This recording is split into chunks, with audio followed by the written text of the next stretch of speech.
The Wisconsin Chamber Orchestra's Masterworks series brings the masters of classical music to the Capitol Theater. It's been a very big hit this year. The schedule for the next Masterworks series of concerts, which begin this fall, has been released. Andrew Sewell is the music director of the Wisconsin Chamber Orchestra. Good to see you again, Maestro. Good to see you. Hello. Hello. So you're already set for next fall. Yes, we are. So what are some of the highlights? Well, we've got this young pianist, Maxime Landau, who was here for the last 2 summers, and he's coming back to perform indoors. He's got ties to Madison. His mother grew up here, and he's welcome to come back. We talked about him not too long ago. That's right. That's exactly right. Here's he's playing opening with the Brahms. Brahms, he's an amazing young man. I mean, at 17, he went to Moscow and played with the St. Petersburg Philharmonic. Excuse me, St. Petersburg, not Moscow. But anyway, he is really rocketing up to success. We're very delighted to open the season with him.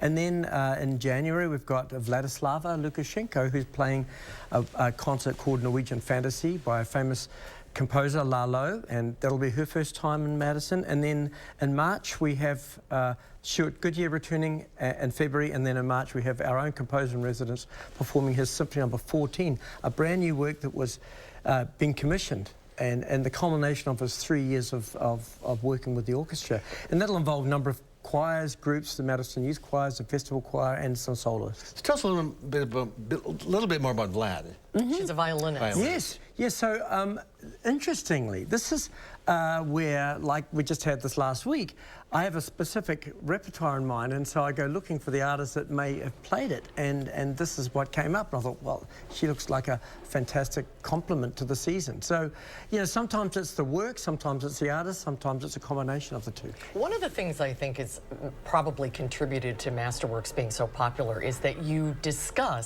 have a talk session before the concert where we do. Talk about the music, you talk about the artist. It's a great opportunity for people to learn so much more about classical music. Well, that's very kind. Yes, we have a pre-concert talk at 6:30, and we have a moderator, one of our violinists, Luke, discusses that, and we have the soloist there. And then people can come, about 100 people show up, and they can ask questions. And then also we've kind of relaxed it a little in the concert hall by having some pre-concert announcements. Sometimes I speak from the podium just to let people know what's coming down the pike, what they can expect. And we've noticed that with the 2 sold-out performances, people clap after every number, which, you know, sometimes there's this thing about clapping in between movements. It's tradition. You know what? I don't care, because it means that people are enjoying themselves. And that's what it's all about. Yeah. And you can't be too stuffy. You like to find little-known works sometimes. Exactly, and that's part of that. The last concert we just had was this particular guitar concerto. I found this guitarist,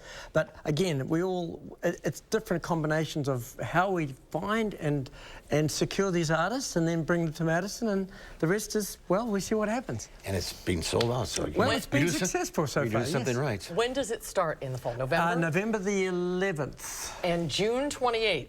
Mark your calendar. That's Concerts right. on the Square. Concerts on the Square. 3 months. Yes, indeed. My goodness, you're making me nervous. You're making me nervous. No pressure. No pressure. Good to see you again, Andrew. Always good to see you. Thank you for having us on.